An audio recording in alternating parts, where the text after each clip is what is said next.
There are few cars that create such an emotional response as the Mini. In 1959 it was a modern cutting-edge design, but today it's a cute old-fashioned car. It's gone from being the height of practicality to completely impractical, certainly compared to modern cars. But that emotional response was understood by those who sought to recreate it at the turn of the millennium, creating a practical car that nevertheless cherishes its British Mini roots. So just why did the British Motor Corporation decide to build this tiny car, and why was the Mini on sale almost unchanged for over 40 years? This might be a very long story, but it's also the Mini story.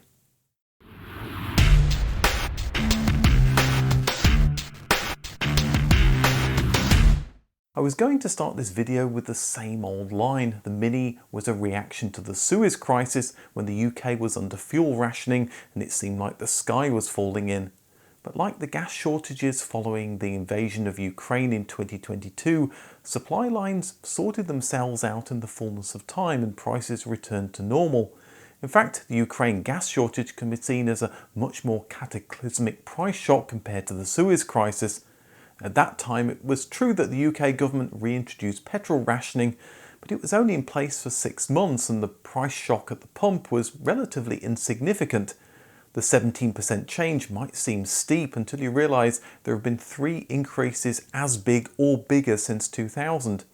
In fact, by the time the first running prototype of the Mini had been created, rationing was over, fuel prices were coming down, the world was far more worried about the Sputnik satellite from the Soviet Union. The sky really was falling in. So the Mini program might have been kicked off by the Suez Crisis, but that wasn't why it was released. That was surely because the car that had been developed was just so good. The designer of the Morris Minor, Alec Izagonis, had been tempted away to a competitor, but by 1955 was back at the British Motor Corporation, or BMC. In 1957, during that fuel rationing, he was put in charge of building a new fuel-efficient car that could accommodate 4 people and their luggage. They had their eyes on the sudden popularity of tiny fuel-sipping bobble cars invading the British car market across the English Channel, but also Fiat's new 600, a masterpiece of small car design. Competitors also started their own programs, such as the Rootes Group, who would go on to produce the Hillman Imp.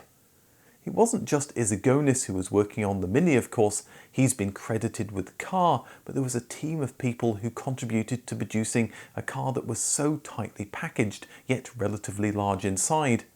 The team tested the interior space with the smallest and largest people, making sure they had enough room to do the sorts of things you did in a car in the 1950s. No, not that.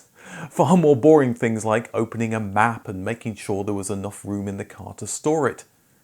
The interior needed a compact exterior, and they once again looked at the Fiat 600 as the car to beat.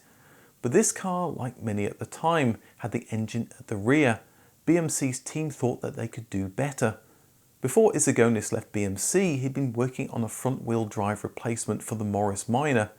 What if they could take the A-series engine from the Morris Minor and put it up front transversely?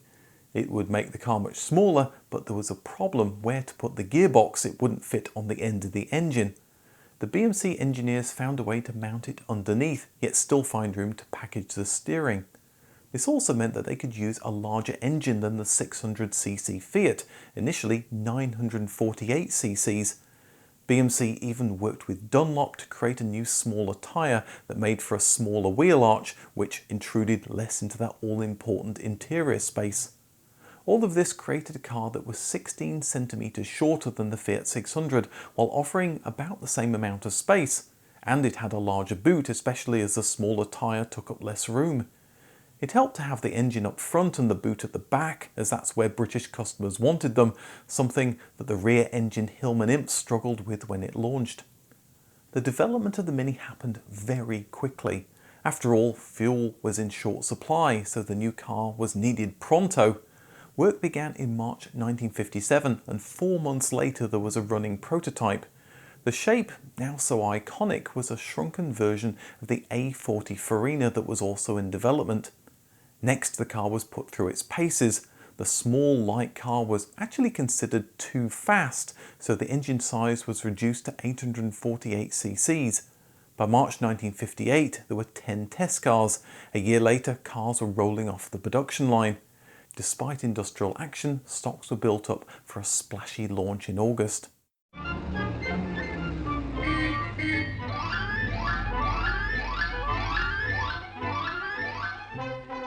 He's back! He's got it! It's super! The new car launched with a name that BMC hoped would show a lineage between it and another popular Isogonis creation. So as well as being badged as the Austin 7, the new car would be known as the Morris Mini Minor. The response from motoring journalists was immediate and positive. This was a new car that changed the bar for small cars. It certainly wrong-footed competitors like Rootes, who were still working on their rear-wheel drive Hillman Imp. BMC expected sales to be brisk, so ramped up large-scale production at both their Longbridge and Cowley factories. With a price under £500, it was sure to fly out of showrooms. If you adjust for inflation, in 2023 that's just a little more than the cheapest car on offer in the UK, the Citroën Ami, the two-seat spiritual successor of those 1950s bubble cars BMC and Isogonis were trying to squash with the Mini. Sales were brisk. It was BMC's highest selling car in the first year of production, but it was beset by production issues with the engine and the interior. Problems like this weren't unheard of for new cars, and they would be resolved relatively quickly, but it ate into the company's bottom line. BMC knew they were onto a good thing, so in 1960 set about creating new models, starting with the mini van, so to speak. It featured a basic grille that had been intended for the original Mini, but was rejected as being too bare bones. But for a utilitarian van, it was just fine. The van could easily be turned into an estate car, and that happened later that year. Like many estates, it got wood on the outside, not to support the structure, but just for show. A year later, BMC would tear off the roof, creating the Mini pickup. They also toyed around with a beach car design. It went upmarket with the booted Riley Elf and Wolseley Hornet. Although some people bought the Mini as their basic transportation and their first car, there was also interest in buying one as a second car, so the thought was the opulent Riley and Wolseley could be a city runabout for the well-to-do housewife. But the public wasn't ready for a luxury Mini with a boot, and sales were slow. The same couldn't be said about the main models though. Despite a UK recession in 1961 that saw a 10% drop in vehicle sales, the Mini saw a 62% increase. In the 1940s and 50s, Britain had the mantra export or die, and so it was natural exporting the Mini was prioritised. It was sold on the continent as the Morris 850, and production would start in Spain in 1963. It also began in Belgium to avoid tariffs, as the UK was outside the common market, the forerunner of the European Union. Assembly started in Sydney, Australia, and it was soon the second best-selling car there. With the name Mini on everyone's lips, back in Britain, the Austin 7 would be renamed to the now more familiar Austin Mini. With a wheel at each corner and a relatively large engine compared to the competition, the Mini wasn't just a city runabout, it was a lot of fun on fast, twisty A roads. The car hadn't gone unnoticed by John Cooper, whose Cooper Motorsports team were cleaning up in Formula One.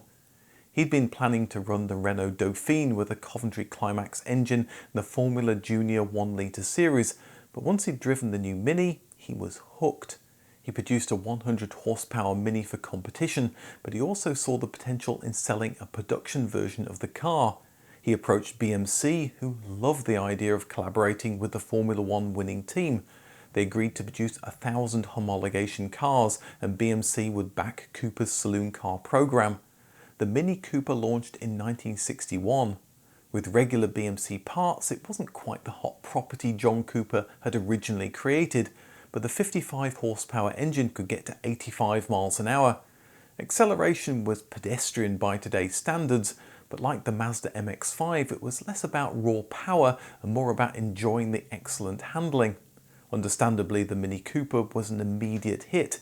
It battled on racetracks, but found a home in rallying, winning the Monte Carlo Rally 3 times in the 1960s. With these victories, the Mini Cooper was the car to buy. Another new Mini launched in early 1963, the Mini Moke. BMC surely took inspiration from the Citroën 2CV Sahara, as both cars featured two engines to make it a rugged four-wheel drive off-roader. There were hopes to sell it to the British military, taking sales away from the Land Rover, but the low ground clearance made it impractical. A revised Mini Moke appeared a year later, reimagined as a two-wheel drive light commercial vehicle, meaning it could avoid British passenger car tax. The British government were having none of that ruse though. This was a passenger car and it was taxed appropriately. The public agreed. The Moke was mainly used as a fun recreational vehicle. It found a home in sunnier climes, in particular Australia and Portugal, where it was produced up until 1993. In 1964, the Mini got hydroelastic interconnected fluid suspension from the Austin Morris 1100, and a year later there was an option of an automatic transmission. That same year, the 1 millionth Mini rolled off the production line. By now there was a Mini to fit every occasion.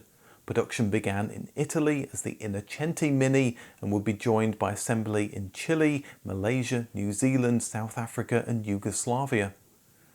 The Mini certainly was the car to be seen in the 1960s. Steve McQueen owned one, as did every one of the Beatles. Ringo even had his converted to a hatchback so he could carry his drums. Peter Sellers had a luxurious custom Mini by Radford. The ultimate stamp of approval, Ferrari boss Enzo Ferrari owned more than one. Mary Quant, the famous fashion designer, named the Mini skirt after her favourite car. The Mini was a cool car to own, especially for the young, and its iconic status was cemented in the 1960s. But there were problems at BMC, now renamed BMH. Alec Izagonis's new creation, the 1800, had been a flop. Despite the Mini and 1100 selling well, by 1967 the Mini's parent company made a large loss, mainly due to an economic downturn that management had failed to manage successfully. But the razor-thin profit margins can't have helped. Back in 1960, Ford had done costings on the Mini, concluding that BMC must have been making a loss on every car. That was based on lower Mini sales at that time, but with the 1100 and Mini sharing a shockingly low number of parts that would make modern car makers wince, and with BMC only making small profits when the cars were a runaway success, it was clear something had gone seriously wrong with their accounting. This wasn't a problem over in Italy, where Innocenti were happily selling the Mini for a much higher price and had healthy profits. To make matters worse, the Mini was time-consuming to manufacture. It may have been a masterpiece of packaging, but maybe making it a bit larger and easier to produce could have made it cheaper to manufacture overall. Some cost controls for the Mini were surely in order. There were allegedly 48 different makes of carpet over all the models. The hydroelastic suspension wasn't cheap, and although it helped with the ride around town, it made it worse at handling bends. What was the point when customers weren't clamouring for it? A next generation cost-reduced, maybe hatchback Mini was in order. Izagonis started working on it in 1967, the 9X. It's a car that turned into his passion project, but with poor finances it never got anywhere. I won't touch on this much here, as I did a video detailing all of the failed Mini replacements, and there's a link above and I'll put one at the end in case you're interested. Instead of an all-new Mini, we got a refresh. More components were shared with the 1100 to help save costs, and production was rationalised down to just one factory, Longbridge. The rear window and rear lights were made bigger, and there was an updated grille. Regular Minis also got a larger 1-litre engine from the Riley Elfin Wolseley Hornet. But as work on the refresh had begun only 7 months before it launched, there weren't enough new parts, and 22,000 incomplete cars had to be stored. Yet another costly management cock-up. With the government pushing for it, it was inevitable that the failing company behind the Mini and the 1100 would be merged with Leyland Motors, becoming British Leyland in 1968.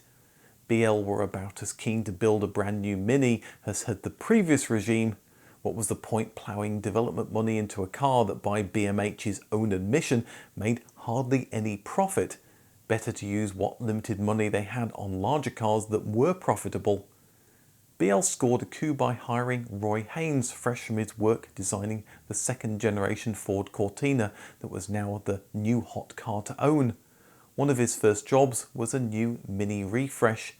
He designed a new front and a longer rear with a hatchback, plus an interior with standard gauges in front of the steering wheel instead of the middle of the car.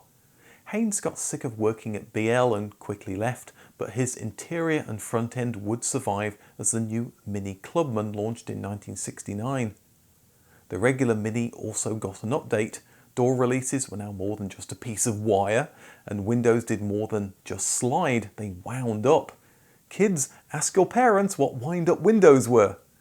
The outside was cleaned up and the door hinges now were on the inside of the car, and the costly hydroelastic suspension was ditched, all in the name of reducing costs. But there was only so much cost reducing that could be done, as the Mini body would need to be completely re-engineered. This was still a relatively expensive small car. The Mini Cooper had been improved throughout the 1960s and now had a 1.3 litre engine, just about the largest displacement the tiny A-series engine could be bored out to and still be reliable. That got it to 60 in 10 seconds, but with the Mini being overhauled by the competition, the Mini Cooper's days were numbered and it would end production in 1971. According to British Leyland, by the end they lost £20 on every Mini Cooper they produced. The Clubman also got a fast version as the 1275 GT, but by using standard BL parts it couldn't keep up with the Mini Cooper. No matter which Mini you bought though, it was still a barrel of fun, as could be seen by the film that became a Mini showcase, The Italian Job. A showcase it was, but no thanks to British Leyland. They had no interest in helping with the film, begrudgingly selling them 6 cars at trade price and another 30 at full retail price. Over at Ford, the marketing men were sitting at the phones, getting the cars into every film and TV show. Maybe one of the reasons for BL's lukewarm response to The Italian Job was its glorification of robbery. These were changing times and it was controversial, especially for middle-aged people like BL's management, to be shining a light on such nefarious actions, even if they did get their comeuppance in the end. But it showed BL weren't moving with the times. Alec Izagonis's latest creation was the Austin Maxi. Its name was supposed to link it with the successful Mini Maxi, you get it? But like the 1800, it was a flop. On the other hand, Mini sales were better than ever, selling over 300,000 cars in 1971. The Maxi, a brand new car, only sold a fifth of the amount. Rather than pushing for another Izagonis creation, British Leyland wanted shot of him, so his Mini replacement, the 9X, would become nothing more than a museum piece. In fact, if you want to see the 9X up close, it's at the British Motor Museum off the M40. In 1973, the UK entered the EEC, the forerunner of the European Union, which allowed them to sell their cars for less on the continent, but also meant European imports could sell for less in the UK. And that meant the ageing Mini had cheaper competition. The Fiat 127, Renault 5, Peugeot 104, Audi 50 that would become the Volkswagen Polo, and in 1976 Ford would join the fray with the Fiesta. They all had one thing in common: they were hatchbacks. There still wasn't a Mini hatchback, but the Mini Estate, which had appeared 16 years earlier, was still on sale and was just as practical. But these new cars offered more space inside and a more modern style. By British Leyland's own admission, they weren't making any money producing the Mini, which begged the question, why were they still making it? Or why didn't they increase the price? British Leyland's weak answer was the Mini attracted first-time customers, and they were then converted over time to their other more profitable cars. It was a loss leader that would take years to bear fruit. Given all of this, we reached the crazy state of affairs where finances at British Leyland actually got worse when demand for the loss-making Mini increased with the 1973 oil crisis. Despite British Leyland's wishes, their Italian division Innocente pushed through an update of the Mini, the new Innocente Mini in 1974. Using Mini running gear and transmission, the new Bertone shape was one of those newfangled hatchbacks everyone was talking about.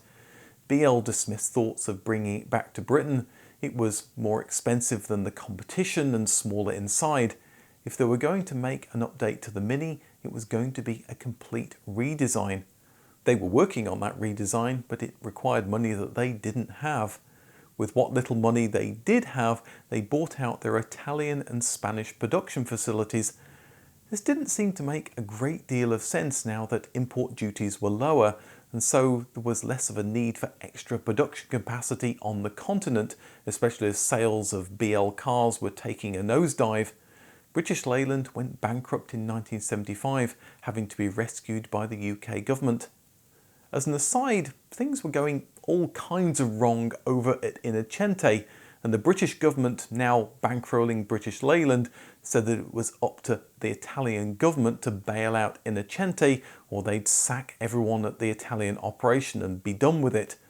That mirrored German BMW moaning that they should be bankrolling Rover in the late 1990s, and shouldn't the UK government stump up some cash to stop the whole thing imploding. Italy in the 1970s was a bit more violent than Britain in the 1990s though, as the Innocente personnel director was shot 3 times in the legs to get them to change their minds.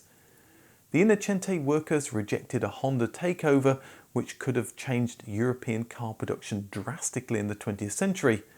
This is an alternate future where Honda set up their base in Italy, not the UK, and so didn't partner with Austin Rover to keep them afloat in the 80s and 90s. Instead, the Innocente operation limped along under various owners before being closed down in the early 1990s. With no money for a new Mini, in 1976 customers got yet another refresh using interior parts from the Allegro and Princess, plus softer suspension. By 1977 the rear light cluster got reversing lights. But with sales dropping, what British Leyland needed was a brand new small car, preferably one that made a profit. Embarrassingly for British Leyland, the Mini, a car first produced in 1959, was its highest selling car in 1973 and would remain so until the end of the 1970s. So much for their newer models. The government agreed to fund a Mini replacement. The original Mini had looked to create a link to the Morris Minor, launching as the Morris Mini Minor. The new car would do the same thing, launching as the Austin Mini Metro, later shortened to just the Metro. If you want to know the whole story, there's a video link above. Finally, British Leyland had a small hatchback, but surprisingly production of the Mini continued with a reduced model range. One of the reasons was that while being seen as outdated just a few years earlier, it was now retro chic. What goes around comes around, I suppose. Sales were up in countries such as France, where they'd rather be seen in an Austin Mini than the even older Citroën 2CV, and it was back on sale in Japan due to popular demand. Another reason was it remained a budget option when compared to the Metro, although it shouldn't be too much of a budget car or it would remain unprofitable. There was a fine line to walk here. There was also still demand for Mini parts from Innocente in Italy, and in any case, many of the Mini parts such as the A-Series engine were still being used by the new Metro and in fact had been upgraded and improved. Surprisingly, it took until 1983 for the Mini van and pickup to end production. Production of the estate had ended a year earlier after the Metro filled its shoes, also marking the end of the Clubman front end. A special 25th anniversary version appeared in 1984, and that same year the 5th generation car launched with plastic wheel arches and bigger disc brakes. Inside it got parts from the current Austin Rover parts bin and headrests. They also did away with the central speedometer. Austin Rover did a marketing study and found that customers weren't aware the Mini was still on sale and that they really liked it.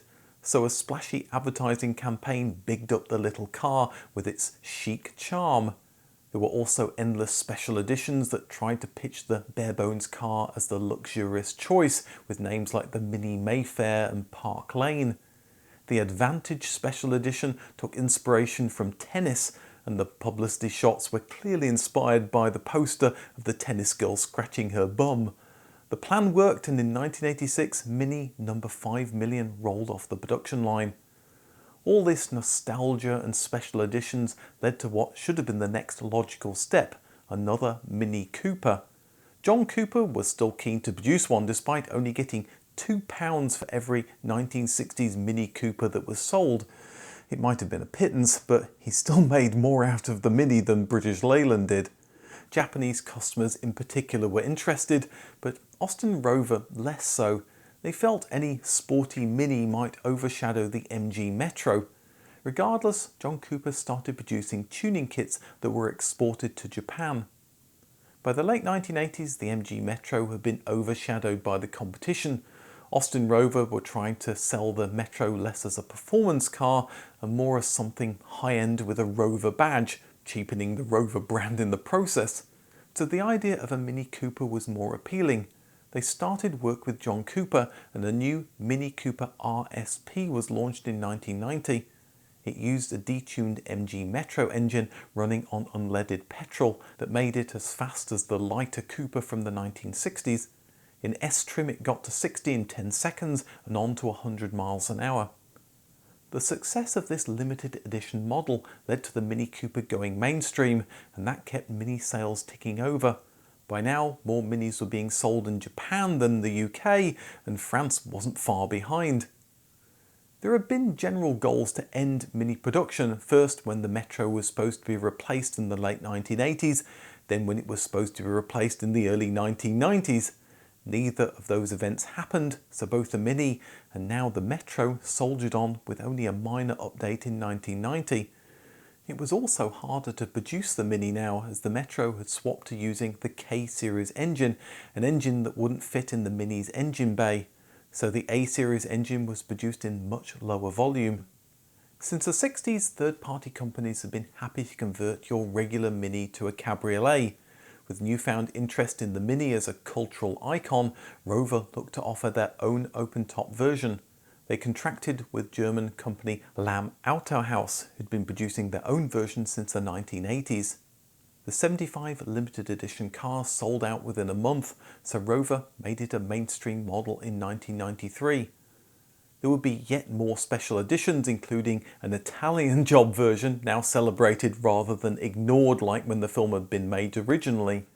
The Mini had been designed to beat those annoying bubble cars, buzzing around like hornets. It's ironic that one of those bubble car manufacturers, BMW, ended up purchasing Rover in 1995, taking over the Mini brand. The final update appeared in 1996. Interiors got a major boost with a full dashboard. This must have been better than those luxury conversions from the 1960s. The reason for the money Rover had thrown at the car was from new owner BMW. They'd realised the Mini was the jewel in the Austin Rover. Is crown really the best word to describe the rest of their range? Anyway, BMW realised the Mini was a brand worth saving and so made sure the car stayed in production until they could replace it with a next generation model. That meant the car needed to be in production for the next few years, so it needed to keep up with more stringent EU regulations. So the car got fuel injection to reduce emissions and an airbag for safety. It might also have helped that BMW boss Bernd Perschetz's reader was a relative of Alec Izagonis, but it also made financial sense. There was a lot of love for the old Mini, but people were put off buying one as it was impractical compared to modern cars. Ironically, the Mini survived its replacement. The Metro ended production in 1997, but the Mini continued even though sales were slow. With BMW's new Mini replacement about ready for launch, production of the original Mini ended in October 2000, fittingly driven by 60s icon Lulu. It also signalled the end of the Rover company. It was hemorrhaging BMW's finances, so they sold it to private investors but kept the jewel, the Mini name, and the new car that they'd financed. MG Rover, as it became known, didn't last beyond 2005, but BMW's new Mini project didn't just survive but thrived. BMW, a luxury car maker, correctly determined the Mini could be sold for a high price, and they were smart enough to bring people like John Cooper in to make sure the new car was a worthy successor. And it worked. The original Mini sold about 5.3 million cars over 41 years, barely making a profit. The new Mini surpassed that number in half the time with a healthy profit margin. But despite this, the new Mini will never quite get out of the shadow of the original car. It's impractical and tiny compared to today's cars and rusts quickly, but the original car has a charm that keeps new generations falling in love with it. There aren't many cars that can be called true classics, but the Mini is truly one of them. As I mentioned, I made a video detailing all the failed attempts to reboot the Mini, and that video is on the right. And if you want to hear about the Mini's successor, the Metro, there's a link to that as well. Thanks for watching, and I'll see you in the next video.